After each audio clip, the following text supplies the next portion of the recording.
Chen discovers he's going to die at 11:47 p.m. on Thursday. He knows the exact time, the exact method: single gunshot, back of the head, professional hit. He knows because he found the contract on the dark web. His name, his photo, his address, payment confirmed, $50,000. Execution, 48 hours. James is an accountant. He has no enemies, no secrets, no idea why anyone would want him dead. But he has 48 hours to find out. Hour 1.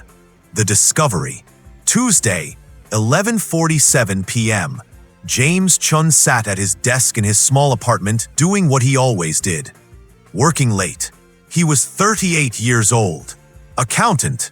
Single. Lived alone in a one-bedroom on the east side. His life was spreadsheets, tax returns, and client audits. Boring. Safe. Predictable. Tonight, he was tracking down a client's missing invoice. Digital forensics. Following email trails. Checking cloud storage backups. The client, a small import business, had mentioned their accountant quit suddenly. Just vanished. Left everything behind. I need you to piece together the files. James was good at piecing things together.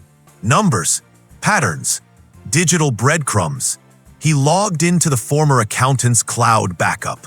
Found folders, financial records, personal files, and one folder labeled insurance. Curious, James opened it.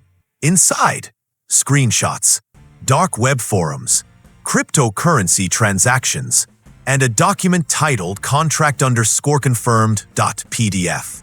James opened the PDF, and his world stopped. Hitman contract. Target, James Chen. Age, 38. Occupation, accountant. Address, 847 Monroe Street, apartment 3B.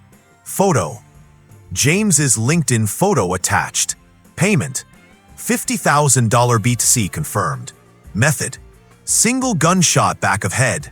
Execution date time, Thursday, November 21st, 11:47 p.m. Contractor, verified VK_business. Status, accepted. James stared at the screen. This was him. His address, his photo, a contract for his murder. Execution, Thursday, 11:47 p.m. 2 days from now. His hands shook. He checked the document timestamp. Created 3 months ago. Payment confirmed 2 months ago. Contract accepted 1 month ago. This wasn't a prank. The cryptocurrency payment was real. Traceable on the blockchain. $50,000. Paid. Confirmed. Someone wanted James Chen dead. Professionally. Specifically. And the hitman was already hired. James looked at the clock. 11:52 p.m. Tuesday. Thursday, 11:47 p.m. was exactly 47 hours and 55 minutes away. He had less than 48 hours to figure out why someone wanted him dead and how to stay alive. Hour 6, the investigation begins.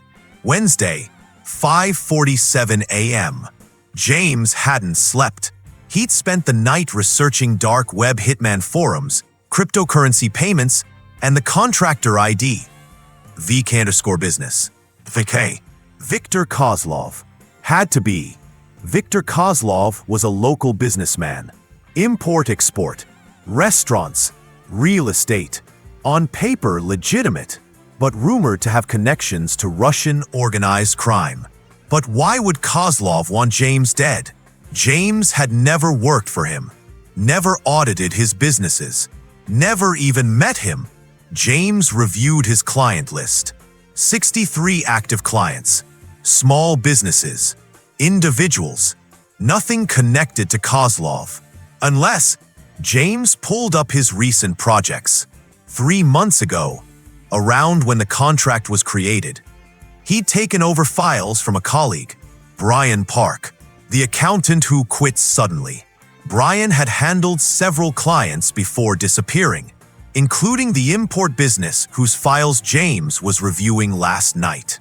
Brian had left everything behind: files, passwords, access. Like he'd fled in a hurry. James opened Brian's client list, found one name that made his stomach drop: Kozlov Imports LLC.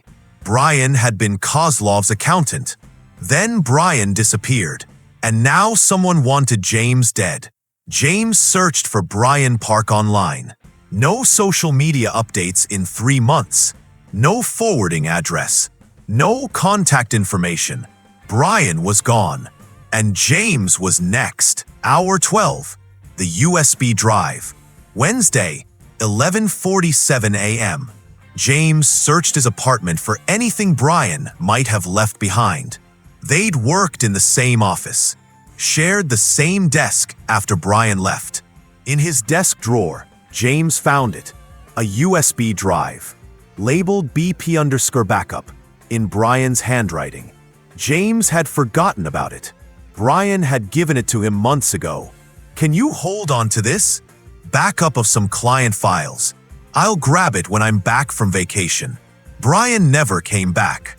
James plugged in the USB drive. Password protected. He tried Brian's usual passwords. His birthday. His dog's name. Nothing worked. James thought, accountants protect data. Use patterns. Brian's phone number. His license plate. Then James remembered. Brian's desk had a photo. His daughter. Born on May 15, 2019. James typed 051519. The drive unlocked. Inside, financial records for Kozlov Imports, spreadsheets, bank transfers, shell companies, a meticulously documented trail of money laundering. Viktor Kozlov was using his import business to launder money for Russian organized crime.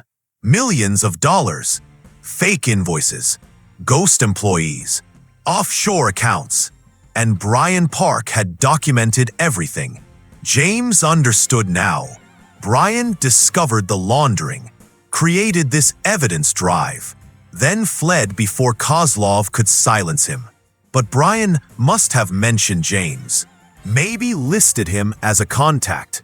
Maybe Kozlov's people found communications between them. Now Kozlov thought James had the evidence, which, ironically, he did. Just didn't know it until now. James looked at the clock. 12:03 p.m. Wednesday. 35 hours and 44 minutes until execution. He had the evidence. But what could he do with it? Hour 18. The decision. Wednesday, 5:47 p.m.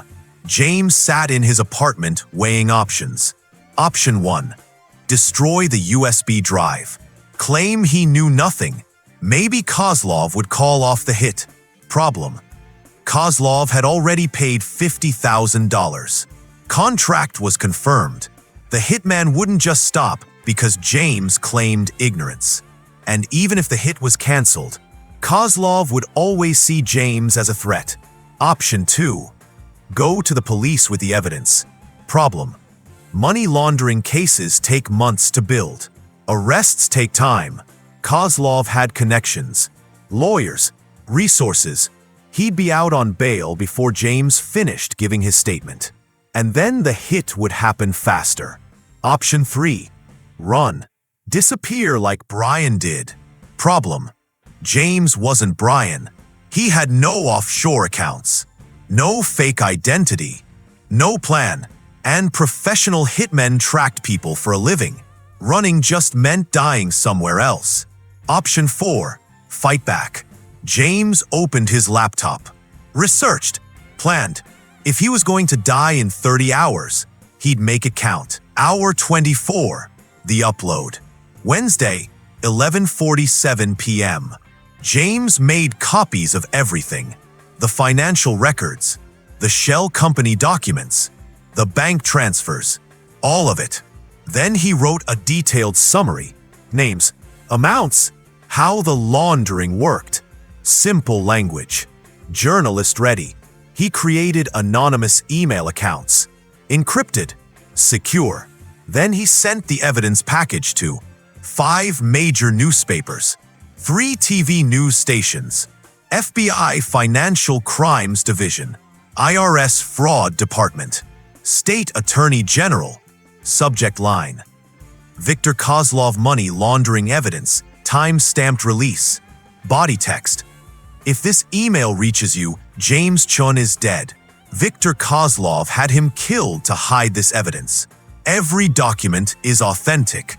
Every transaction traceable. Justice for James Chen means prosecuting Viktor Kozlov. James scheduled the emails. Delayed send. Thursday, 11:50 p.m., 3 minutes after his scheduled execution. If James died, the evidence went public. Automatically. Irreversibly. But James wasn't done. Hour 30. The counter-contract. Thursday, 5:47 a.m. James accessed the same dark web forum where he'd found his own hit contract. He created an anonymous account, used cryptocurrency from an anonymous wallet, followed the same process Kozlov had used. Then he posted a contract. Hitman contract. Target: Viktor Kozlov. Age: 52. Occupation: businessman. Address: 1847 Riverside Drive. Confirmed. Photo: Kozlov's business website photo. Payment: $50,000 BTC. Confirmed. Same amount as Chen contract. Method: contractor's choice. Execution date time: Thursday, 11:48 p.m., 1 minute after Chen execution. Note: this contract activates only if James Chen dies. If Chen survives past midnight, contract is void and payment refunded. James waited. 20 minutes later, the contract was accepted by the same hitman who'd accepted the contract on James. The hitman sent a private message. Clever. Mutually assured destruction. I respect it. But you understand the problem? James replied, I do. You've been paid to kill me. I've paid you to kill Kozlov, but only if I die. So if you kill me, you have to kill Kozlov. But Kozlov will know that. He'll cancel the hit on me to avoid his own death. Everyone lives. The hitman responded, Smart. I'll inform Kozlov of the situation. But if he's stubborn, I complete both contracts. Be ready. Hour 36. The call: Thursday, 11:47 a.m. James's phone rang. Unknown number. He answered, Hello, Mr. Chen. My name is Viktor Kozlov. I believe we need to talk. James's heart hammered. I'm listening. You've created an interesting situation. A dead man's switch with my financial records. A counter-contract on my life. You're more resourceful than I expected. I'm an accountant. I understand risk management. Kozlov chuckled. Dark. Yes, you do. Here's my risk assessment. If I let you live, the evidence stays private. The scheduled email cancels if I log in before midnight. Yes, and the counter-contract? Void if I survive past midnight. So we have mutual incentive for your survival. Exactly. Pause. You understand I can't let this stand. The evidence exists. You could release it anytime. James had prepared for this. The evidence goes public anyway. Not tonight, but Monday morning, from Bryan Park. He's alive. Hidden. Waiting. If anything happens to me after tonight, Bryan releases everything. You can kill me, but you can't stop the evidence. This was a bluff. James had no idea if Bryan was alive or dead. But Kozlov didn't know that. Another pause. Longer. You're lying. Maybe. But can you take that risk? Kill me, and you're prosecuted. Let me live, and maybe, Bryan stays quiet. Maybe I stay quiet. Maybe you have time to move assets. Flee. Disappear. But kill me tonight, and by Monday you're front-page news and federal custody. Silence on the line. Then The hit is cancelled. You live. But Mr. Chen, if that evidence ever surfaces, if Brian Park is ever found, if anything connects back to you, the next contract won't give you 48 hours. Understood? Kozlov hung up. James checked the hitman for him. The contract on him. Cancelled, payment refunded. James exhaled. He'd done it. Talked his way out of death. With spreadsheets, logic, and a really good bluff,